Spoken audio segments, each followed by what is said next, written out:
হুট করে কোনো জন্তু জানোয়ারকে মারা উচিত না, তাহলে জীবনে অনেক ধরনের বিপদ আসতে পারে। আজকের গল্পটা সেটাকে ঘিরেই। আজকের গল্পটা শুরু করা যাক। 2021-এর নভেম্বরের ঘটনা। আমি তখন ইন্টার সেকেন্ড ইয়ারে পড়ি। গল্পটা হলো চাঁদপুর জেলার হাইমচুর থানার। স্থানীয় অনেকে ঘটনাটা সম্পর্কে জানেন, আর এই ঘটনাটা আমার হাজবেন্ডের চাচাতো বোনের সাথে ঘটেছিল। তখন আমাদের বিয়ে হয়নি, তাই প্রতি রাতে আমরা বেশ সময় ধরে ফোনে কথা বলতাম। তো অন্য রাতের মতো সে রাতেও আমরা কথা বলছিলাম। আপনারা জানেন যে গ্রাম অঞ্চলে প্রায় নেটওয়ার্কের সমস্যা হয়। একইভাবে তখন নেটওয়ার্ক না পাওয়ায় আমার হাজবেন্ড জানালা খুলে কথা বলছিল আমার সাথে। তখন সে খেয়াল করলো বাইরে খুব জোরে শব্দ হচ্ছে। সে জানালা দিয়ে বাইরে তাকিয়ে দেখলো তার বড় জ্যাঠা টিনের চালের উপর বাঁশ দিয়ে বাড়ি দিচ্ছেন।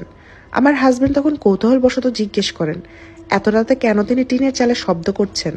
জ্যাঠা উত্তরে বললেন, চালের উপর একটা ছোলা দেখতে বড় আকারের বিড়ালের মতো লাফালাফি করছিল, তাই তার মেয়ে লামিয়ার ঘুমাতে অসুবিধা হচ্ছে বিদায় সেই ছোলাটাকে তাড়ানোর জন্যই তিনি এমন করছেন। জানিয়ে রাখি, আমার হাজবেন্ডের চাচাতো বোনের নাম ছিল লামিয়া। ওর বয়স 4 বছর। ও দেখতে খুবই সুন্দর ও খুব চঞ্চল ছিল। জ্যাঠা ছোলাটাকে তাড়িয়ে ঘরে ঢোকার সাথে সাথে লামিয়া হঠাৎ চিৎকার শুরু করলো। জ্যাঠা আর কাকি ভাবলো হয়তো বা খারাপ স্বপ্ন দেখে ভয় পেয়ে চিৎকার করছে লামিয়া, তবে প্রকৃতপক্ষে এমনটা ছিল না। বরং সেদিনের পর থেকে আস্তে আস্তে লামিয়ার আচরণ পরিবর্তন হতে শুরু হলো। যেমন ও সারাক্ষণ কাঁদতো আর চিল্লাতো, সঙ্গে হাত দিয়ে কি যেন চারপাশ থেকে সরানোর চেষ্টা করত। এভাবে দেখতে দেখতে লামিয়া একসময় খুবই অসুস্থ হয়ে পড়ে। দিন যতই যাচ্ছে লামিয়ার অবস্থা ততই খারাপ হতে থাকে। এমনভাবে একদিন এক কবিরাজকে আনা হলো বাড়িতে। কবিরাজ লামিয়াকে দেখে তেমন কিছুই বলতে পারলেন না। ওনার চিকিৎসা তেমন কাজ করলো না। তখন সবাই বললেন লামিয়াকে নিয়ে হাসপাতালে যেতে। একই সন্ধ্যায় আমার হাজবেন্ড, জ্যাঠা, আমার দেবর এবং বড় ফুফু রওনা দিলেন লামিয়াকে নিয়ে হাসপাতালের উদ্দেশ্যে। তবে হসপিটালে গিয়েও কোনো উপকার পাওয়া গেল না। লামিয়ার কান্না বেড়েই চলছিল ভয়াবহভাবে। সে কান্না কিছুতেই থামানো যাচ্ছিল না। তখন ডক্টর এসে লামিয়াকে ঘুমের ইঞ্জেকশন দিল। প্রথমে একটাতে কোনো কাজ না করায় পরে আরো 2টো দেওয়া হয়।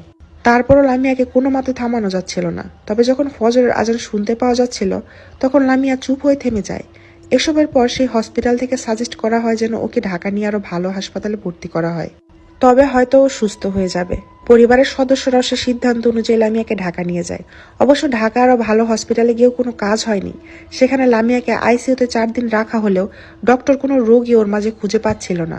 এসবের পরও যখন কোনো কিছুতে কাজ হচ্ছে না, তখন লামিয়াকে হসপিটাল থেকে রিলিজ করে দেওয়া হয়। এইসবের পর জ্যাঠা কবিরাজের খোঁজ করতে থাকেন এবং একসময় একটা ভালো কবিরাজের খোঁজ পান চাঁদপুরে, জাফরাবাদে। শোনা যায় তিনি খুবই নামকরা কবিরাজ সেখানকার। লামিয়াকে আবার গ্রামে নেওয়া হলো ওদের বাড়িতেই, এবং ওই দিন সন্ধ্যায় কবিরাজ আসলেন। তিনি পুরো বাড়ি ঘুরে পর্যবেক্ষণ করে সবাইকে জানালেন ওই দিন রাতে জ্যাঠা একটা ছোলাকে তাড়িয়ে দিয়েছিলেন। সেটা আসলে খুবই খারাপ একটা জিন ছিল। সেই জিনই এখন লামিয়ার এই খারাপ অবস্থার কারণ। লামিয়াকে কোনোভাবে